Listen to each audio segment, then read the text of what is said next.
우리 다 같이 요한복음 4장 24절 한 목소리로 읽도록 하겠습니다. 시작. 하나님은 영이시니 예배하는 자가 영과 진리로 예배하시니라. 아멘. 네, 오늘도 예배란 무엇인가 라는 제목을 통해서 여러분들과 함께 우리가 예배의 역사를 통해서 오늘날 우리에게는 어떤 예배가 의미가 있는지, 또 어떻게 예배를 드려야 하는지에 대해서 다시 한번 알아보도록 하겠습니다. 네, 지난 시간에 이제 하나님께서 예배를 통해서 역사하신다. 예배라는 것은 우리가 드리는 게 아니라 하나님께서 인간을 위해 일하시는 시간이다 라는 이제 내용을 여러분들에게 말씀을 드렸어요. 결국 이제 루터라고 하는 어떤 종교 개혁을 일으킨 개신교 역사에서 가장 중요한 인물이라고 할 수 있는 그 사람이 예배를 어떻게 생각했느냐가 지금 500년 뒤에 예배를 드리고 있는 우리에게까지도 당연히 의미가 있고 중요하다라는 거죠. 그래서 저희가 지금 그것을 살펴보고 있는 건데요. 루터가 종교개혁을 할 때 당시에 그 사람이 세운 교회가 있어요. 종교개혁 이후에. 그러면은 이 교회는 어떠한 교회여야 될까요? 종교개혁을 한 루터의 생각이 오롯이 들어간 교회여야 되겠죠. 첫 번째 모델이 되어줘야 되니까. 그래서 이 루터라는 사람이 예배에 입당 예배를 할 때 이 자리에서 설교를 하게 되는데 어떤 내용을 이제 얘기를 하게 되냐면 하나님은 말씀을 통해 우리에게 말을 거시고 우리는 기도와 찬양으로 하나님께 말한다 라는 내용의 이제 설교를 하게 돼요. 그러면 루터라고 하는 사람이 생각했던 이 개신교를 만들었다고 이야기할 수 있는 이 루터의 예배에 대한 인식은, 이해는 바로 하나님과 인간 사이의 소통이라고 하는 것이죠. 하나님은 우리에게 말씀하시고 또 우리도 기도와 찬양으로 응답하게 되는 형태. 한쪽만 일방적으로 주는 관계가 아니라는 거예요. 하지만 우리가 여기에서 가장 중요하게 먼저 생각해야 될 거는 이 안에 순서가 있다는 거예요. 인간이 먼저 드리고 하나님이 응답하는 게 아닙니다. 하나님이 먼저 우리에게 은혜를 주시고 교회로 불러주셨기 때문에 우리가 그거에 대한 응답으로 기도와 찬양을 드리는 거죠. 지금 이 순서를 우리가 기억해야 된다는 거예요.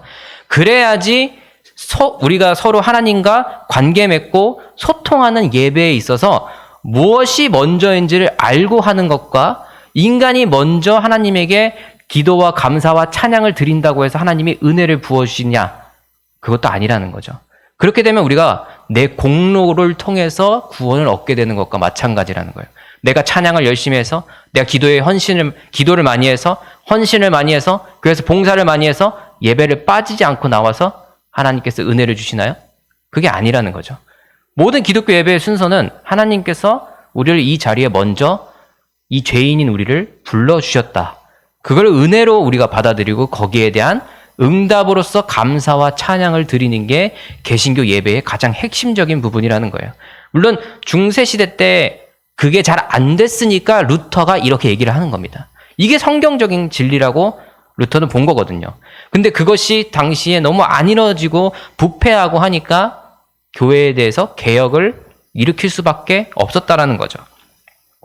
그리고 이제 여기에서 루터가 말씀에 대한 거를 이제 두 가지로 나눠서 설명을 하게 되는데요. 제가 여기 하나에 넣어놨었는데 여기 있네요. 이게 선포된 말씀이 있고 보이는 말씀이 있다. 이렇게 얘기를 해요. 우리가 하나님을 알 수 있는 방법은 뭐가 있습니까? 유일하게 우리에게 주어진 것. 말씀밖에 없거든요. 기독교에서 하나님이 우리에게 계시된 것은 바로 하나님이 우리에게 자신을 드러내는 방법은 말씀밖에 없습니다. 우리는 성경을 통해서 하나님을 알고 그리스도를 알고 성령님을 알고 우리가 구원받았음을 알고 이 모든 것들이 다 우리는 성경을 통해서 우리가 알아요. 그리고 그거를 말씀이라고 하는 거죠. 근데 루터는 말씀을 두 가지로 나눴어요. 우리가 보는 이 성경 말씀을 좀 더 해석을 더 하자면 루터는 설교와 성례전으로 나눈 거예요. 우리가 선포된 말씀이라고 하는 거는 우리가 이 강단에서 선포되는 말씀, 설교죠, 당연히. 이거는 여러분들이 이해하시는데 당연히 무리가 없을 거고, 또 한 가지 우리에게 조금 낯설 수도 있는 게 있는데 그게 보이는 말씀이다. 이거예요. 그러면서 이제 성례전이라고 제가 적어놨는데, 제가 이 시간에 계속 성례전, 성사 뭐 이런 것들을 계속해서 말씀을 드렸어요. 그런데 제가 이거를 한번 정리를 좀 하고 넘어가야겠다라는 생각이 들어가지고 여러분들에게 그 성례전이 뭔지, 먼저 이 시간에 한번 좀 간략하게 살펴보려고 해요.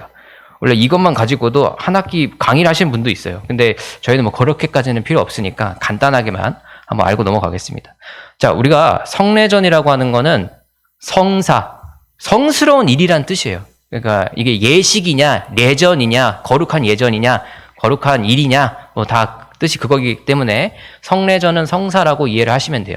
근데 이 성사, 성스러운 일, 하나님께서 하시는 일이라고 할 수 있겠죠. 근데 가톨릭에서는 이걸 7가지로 나누고 개신교에서는 2가지로 나뉩니다. 네. 그 성사라고 하는 거를 2가지로 나누고 가톨릭은 7개를 나누는데, 그러면 우리는 개신교 2개만 알면 되지 않나요? 라고 하지만 루터가 원래는 가톨릭 신부였잖아요. 왜 2개가 됐을까요? 7개에서 5개를 빼서 2개가 된 거예요. 갑자기 2개가 나온 게 아닙니다. 그렇기 때문에 우리는 먼저 가톨릭에서 칠성사라고 이야기하는 것이 뭔지를 그냥 한번 훑고 지나가 볼 필요는 있다는 거예요. 그래서 한번 보도록 하겠는데요. 이게 7가지 칠성사예요. 그냥 간단하게 그냥 보시고 그런 게 있구나라고만 생각하시면 돼요. 왜냐하면 우리한테 익숙한 것들도 있고 익숙하지 않은 것들도 있거든요. 그래서 그거를 이제 차근차근 한번 살펴보려고 하는데요.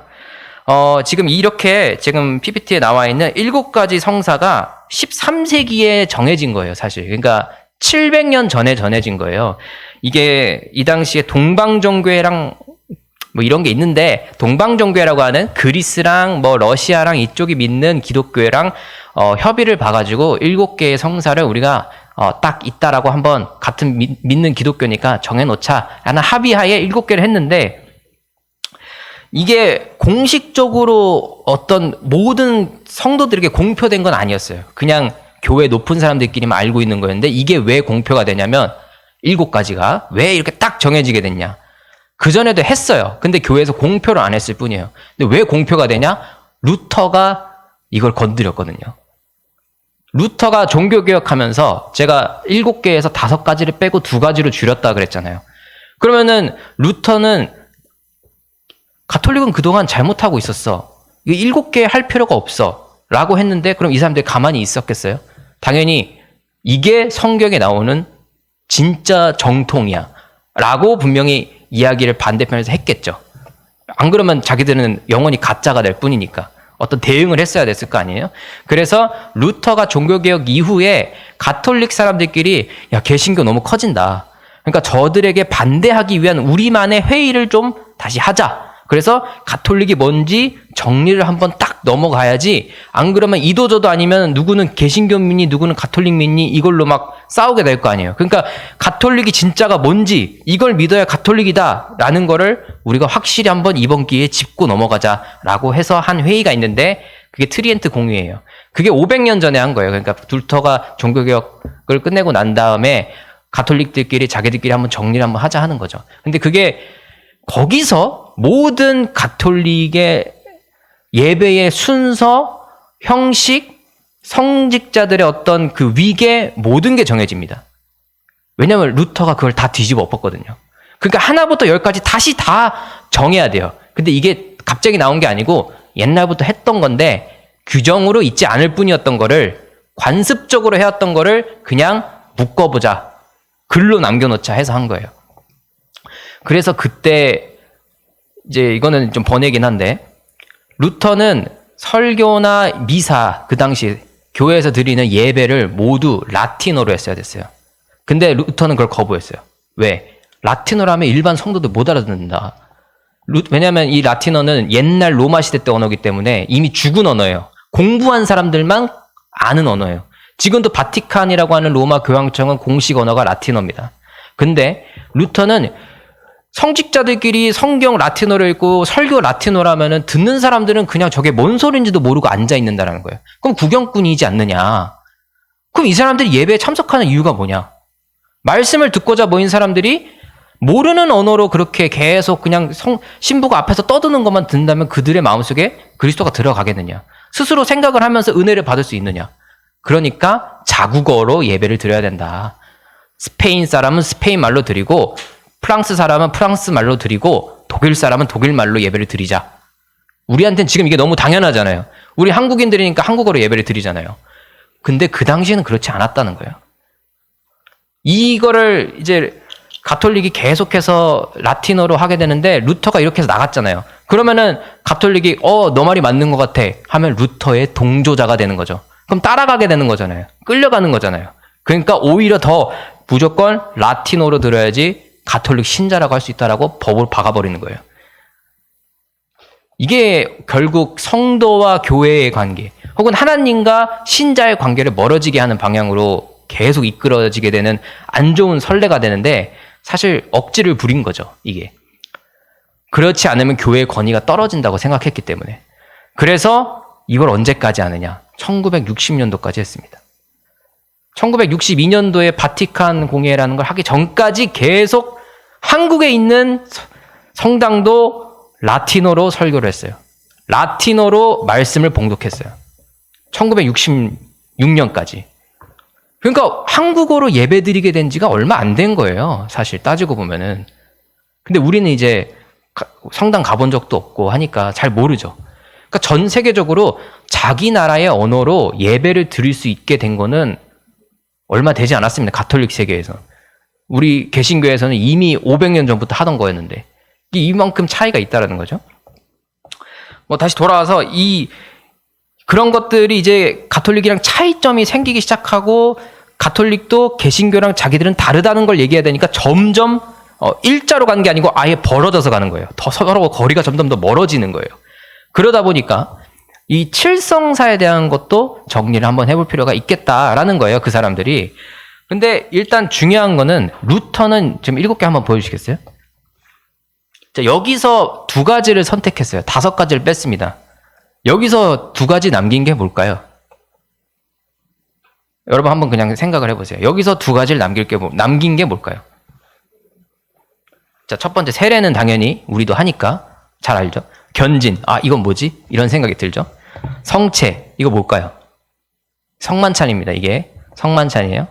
그 고해성사는 뭐 그냥 많이 들어봤으니까 아는데 우린 안 하는 거다. 이거는 제꼈겠구나 싶고. 그럼 이미 2개가 나왔어요. 우리한테 익숙한 거. 세례, 성체. 루터는 이거 2개만 성경에 나오지 나머지는 성경에 안 나온다는 거예요. 세례랑 성만찬만 성경에 나와서 지키라고 하셨지 견진, 고해, 혼인, 병자, 성품 성경적이지 않다라고 이야기를 한 거죠. 근데 가톨릭도 물어보면 이거 다 성경적인 근거가 있다고 얘기를 합니다. 근데 루터가 봤을 땐 직접적으로 이거 하라라고 한 게 없다라는 거예요. 우리 세례에서 물과 성령으로 세례 받으라 얘기하셨죠. 성체, 포도주랑 떡을 떼면서 기억하라, 나래가 십자가 못 박혀 죽는 걸 기억하라고 하셨죠. 근데 견진은 뭐냐면 가톨릭에서는 세례를 받으면 신자가 된 거고 그 다음 견진을 받아야 성령이 우리에게 임하셨다라고 생각을 해요. 그러니까 너가 이제 믿기로 시작하면 세례를 주는 거고 이제 좀 성숙한 신앙인이 됐다라고 하면 이제 견진을 주는 겁니다.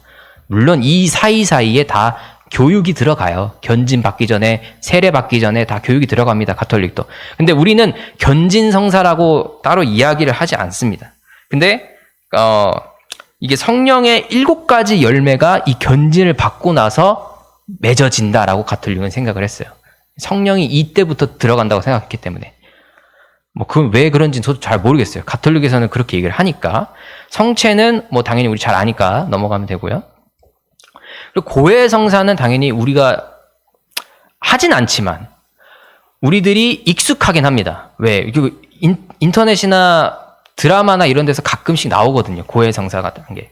고해성사는 결국 내가 죄를 지었으니까 이거를 어떻게 해야지 용서받을 수 있나요? 라고 신부님한테 가서 이야기를 하고 신부님이 당신은 어떤 죄를 지었으니까 어떤 성경 몇 장 몇 절을 뭐 한 10번 쓰세요. 아니면은 무슨 찬송을 한 20번 부르세요. 이걸 이제 보속이라고 해요. 보속. 속된 것에서 이제 보상을 우리가 한다는 뜻으로 보속이라고 하는데 이런 행동을 하면은 여러분의 죄가 용서받는 것이다. 라고 하는 거예요. 근데 우리가 봤을 땐 이거를 신부가 무슨 권한이 있길래 인간의 죄를 용서하느냐? 라는 생각이 들죠. 자연스럽게 개신교에서는. 근데 이 사람들은 하나님이 이 신부님을 통해서 준다라고 생각하니까 그런 생각을 가지진 않아요. 근데 왜 고해 성사는 여기에 나오는 성사들 중에서는 나중에 나온 성사입니다. 왜냐하면 당시에 중세시대 때 초대교회도 그렇고 세례를 받으면 하나님의 백성이 된 거예요. 그렇죠? 그러면은 우리가 세례 들어갈 때 물에 한번 들어갔다가 나오잖아요. 제가 전에도 한번 이 시간에 얘기를 한 적이 있었는데 그럼 예전 것은 다 지나간 거예요. 없어진 거예요. 깨끗하게 된 거예요. 새롭게 변했으니까. 그럼 그 이후에 짓는 죄는 어떻게 하냐? 이 시대에 사는 사람들은 그게 걱정이었어요. 세례받고 난 다음에 죄는 우리가 어떻게 해야 되죠? 왜냐하면 회개라는 그 기도가 어디까지의 영향력을 가지고 있는지에 대해서 신학적으로 정리가 안 돼서 그래요. 그 당시에 초대교회. 그러니까 이 초대교회 이후의 사람들은 이거에 대해서 고민을 계속한 거예요. 왜 문제가 되냐면 성도들이 죽기 전까지 세례를 안 받으려고 그래. 딱 죽기 전에 세례를 받고 죽어야지 나 깨끗한 상태로 천국 갈 수 있다 이거예요. 이 사람들한테는 이게 중요했어요. 이 사람들한테는 이게 내가 천국 가기 위한 구원의 방법이라고 생각했어요. 죽기 전에 세례 받는 거. 그렇게 해서 깨끗하게 정결하게 순결한 몸과 영으로 내가 하늘나라에 갈 수 있구나. 이렇게 생각했던 거예요. 근데 그게 아니잖아요. 성경 그렇게 가르치는 게 아니잖아요.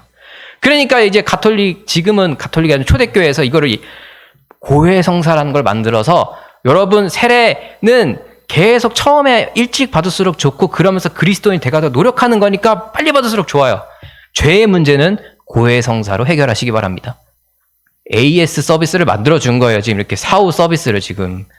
이게 다 교회 현장에서 나타나는 어떤 신학적인 문제들 때문에 이런 절차들이 생기게 된 겁니다. 근데 이거를 알고 우리가 저 사람들을 비판하거나 어떤 의견을 내는 거랑 모르고 내는 거랑은 이게 차이가 크죠.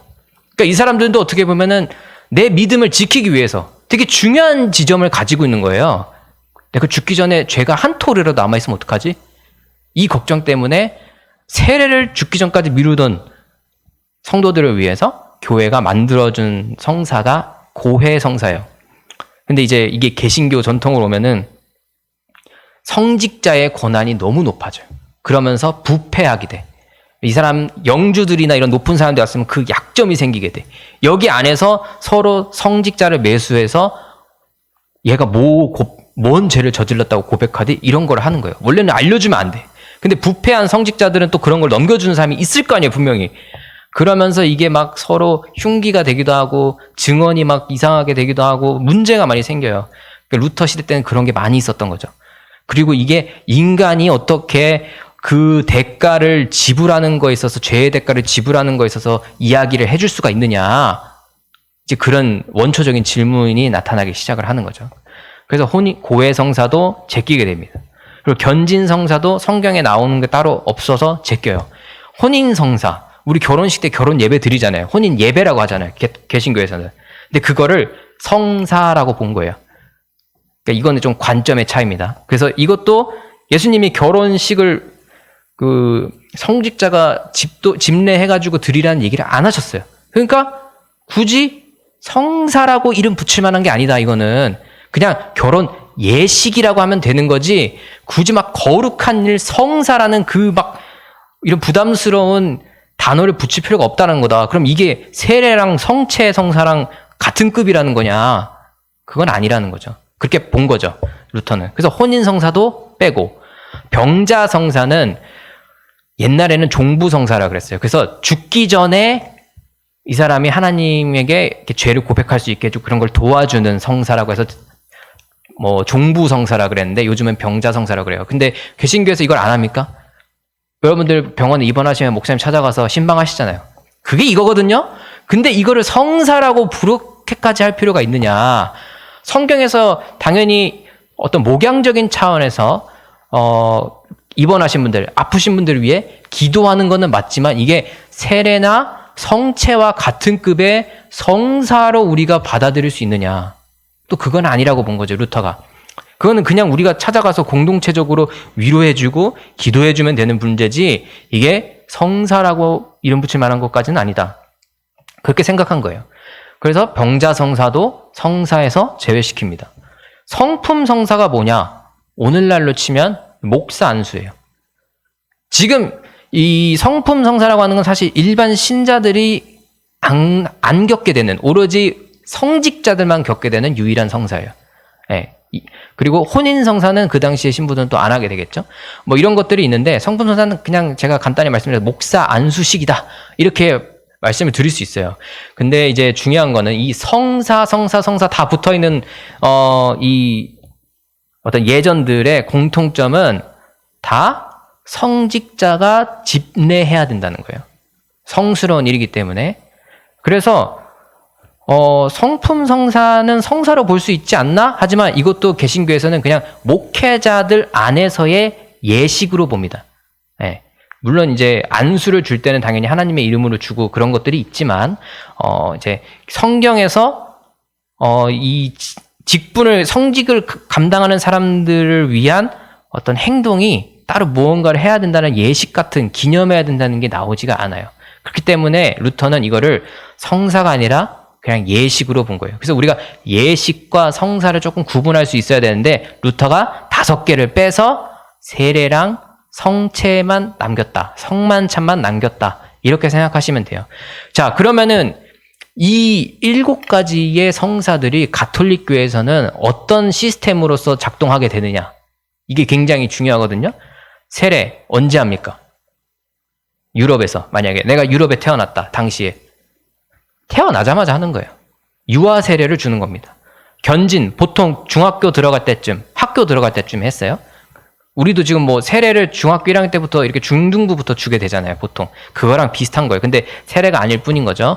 세례 태어나자마자 주고, 견진 학생 때 받고, 성체 매주 합니다. 이거 원래는. 고해 이거는 정기적으로 하게 돼 있어요. 그리고 혼인 결혼할 때 합니다, 인간이 삶에서. 그 다음 병자 죽을 때 합니다. 그래서 어떤 말이 나오냐, 유럽에서는 교회가 요람부터 무덤까지 책임져 준다는 얘기가 이 성사 때문에 나오는 거예요. 태어나자마자 세례받고, 중간에 결혼할 때 한 번 받고, 평상시에 성체랑 고해를 받고, 마지막에 죽을 때 병자 성사를 받습니다. 교회 안에서 모든 인간의 삶의 그 굴레가 돌아갈 수밖에 없는 시스템이 지금 이 성사 시스템인 거예요.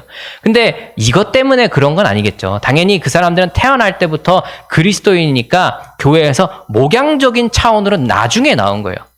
이런 것들은. 이런 게 먼저 생겨서 이 사람들이 교회 다닐 수밖에 없다, 이건 아닙니다. 처음 시작은 다 목양적인 차원에서, 목회적인 차원에서 성도들의 신앙생활에 도움을 주기 위해서 나온 거예요. 막 다 뭐 조종하려고 이렇게 나온 게 아니에요, 처음에. 근데 15세기쯤 가니까, 16세기 가니까 성직자들이 권한이 너무 커지고, 인생을 이렇게 교회 성도들이 다 교회에 맡기게 되는 이 순간에, 한순간에 그 견제가 없이 부패해지게 되니까 권력을 너무 남용하고 악용하는 거예요. 그게 문제인 거죠. 그래서 루터는 여기서 성경에 안 나오는 불필요한 것들을 빼라라고 얘기를 한 거예요. 그래서 남은 게 뭐다? 세례랑 성체다. 이렇게 우리가 정리를 할 수 있습니다. 그리고 성체도, 이건 할 얘기가 너무 많아요, 사실. 이건 나중에 뭐 언젠가 할지도 모르겠는데, 루터든 칼뱅이든 우리 장로교, 루터교, 뭐 감리교 다 있잖아요. 지금 우리 한국에 있는 많은 교단들이 이 성만찬에 대한 이해가 다 다릅니다. 네, 그거를 우리가 언젠가 할 시간이 있겠죠. 언젠가. 네, 지금은 아닌 것 같고. 그래서 많아서 이것도 나중에 따로 한번 할 수 있으면 하도록 하겠습니다. 그래서 이 7가지에서 2가지를 이제 나누게 된 게, 루터가 했던 종교개혁의 가장 큰 업적 중에 하나고, 루터가 가장 중요하게 생각했던 거는 말씀인데, 그것을 선포된 말씀, 보이는 말씀 2가지로 나눴다. 선포된 말씀은 강단에서 선포되는 이 설교, 보이는 말씀 이 성례전, 뭐죠? 아까 한 것처럼 성찬, 세례, 이 2가지가 보이는 말씀이라고 생각했던 거예요. 그러니까 여러분들이, 우리가 교회에서 세례식을 하고 성만찬을 할 때 이건 말씀으로 받아들여야 돼요.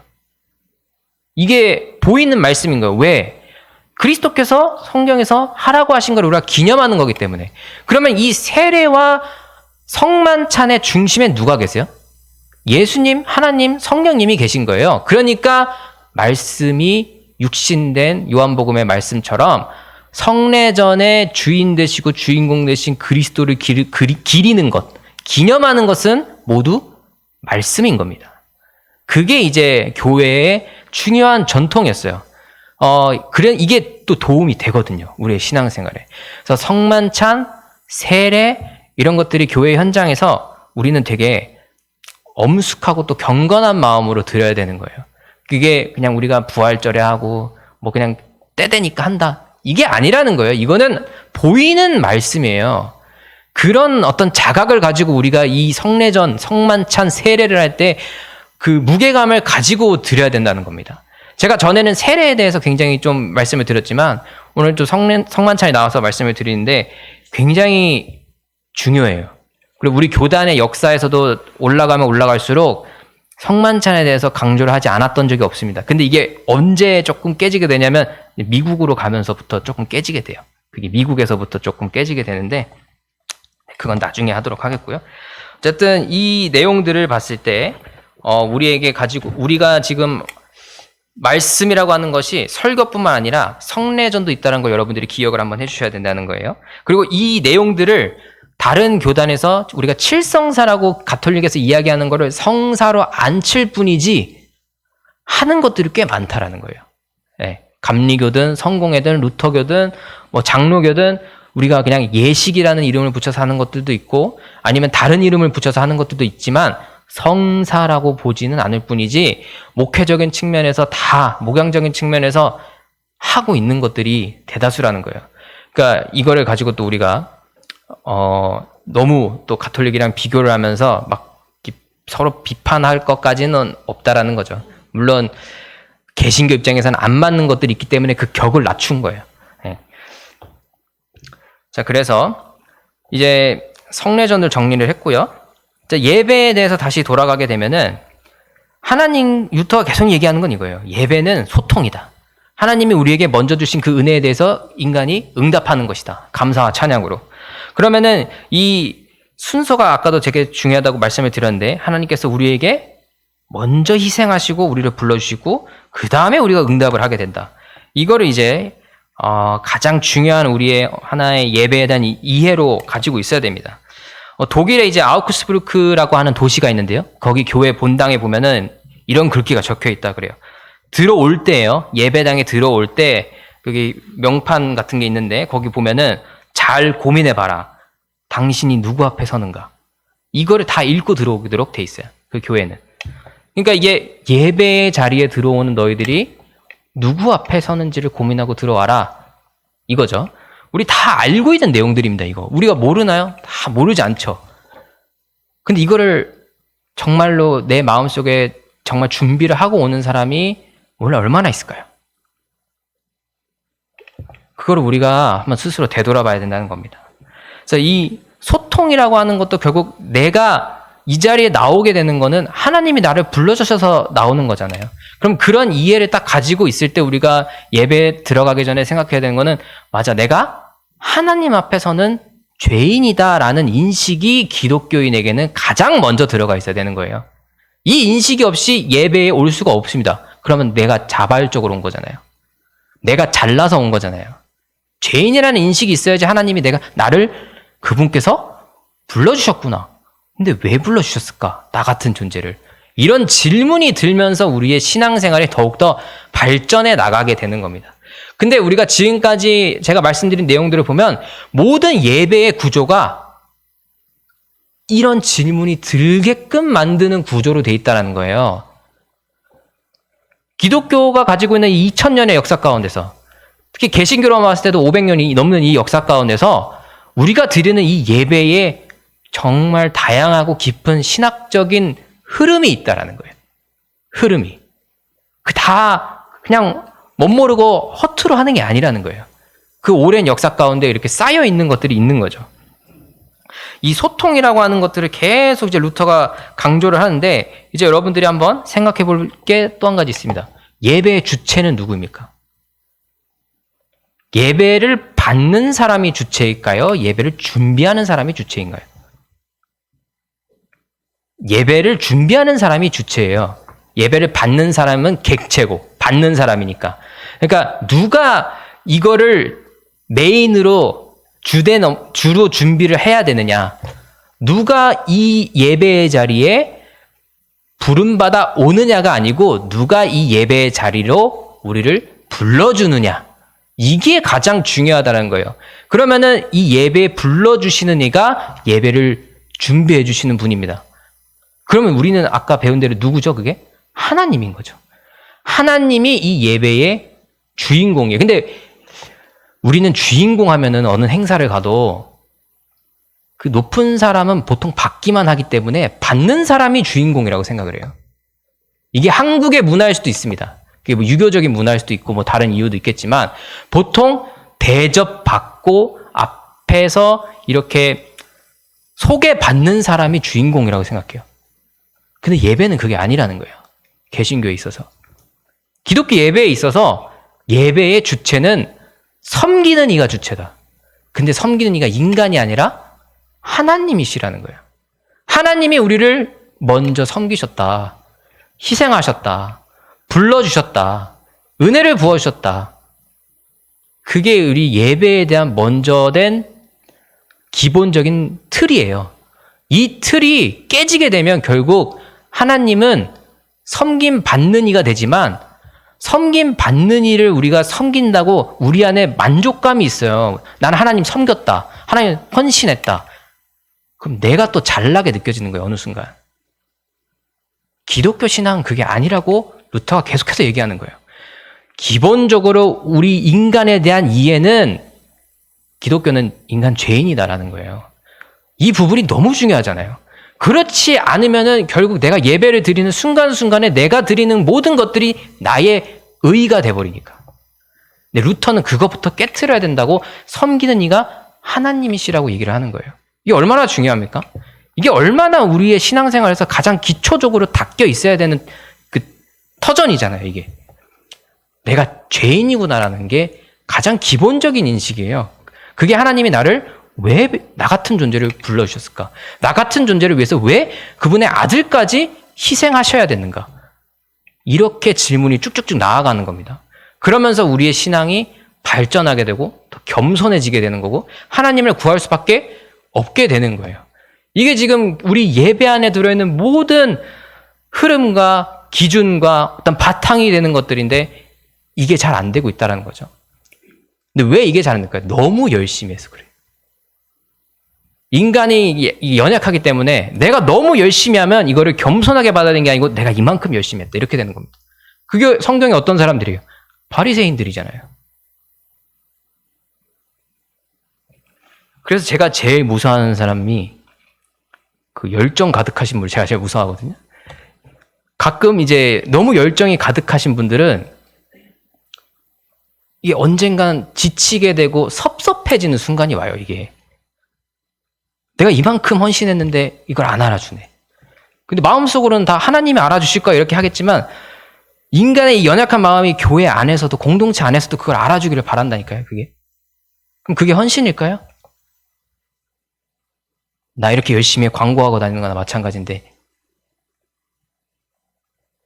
내가 섬기러 온 게 아니고 하나님께서 우리를 먼저 섬기셨기 때문에 이 자리에 나오게 된 겁니다, 여러분. 그게 우리의 믿음의 가장 기초가 돼야 돼요. 그리고 그걸 날마다 되새겨야 됩니다. 신앙생활이 오래될수록 아니면 너무 열심일수록 그걸 우리가 내 의가 되도록 생각하는 경향이 너무 짙어요. 그게 우리의 죄성이겠죠. 인간이 가지고 있는. 그런 것들을 우리가 이 예배의 자리에서 사실 극복해내야 됩니다. 어떤 부분을 통해서? 하나님께서 우리를 위해 먼저 섬기셨구나.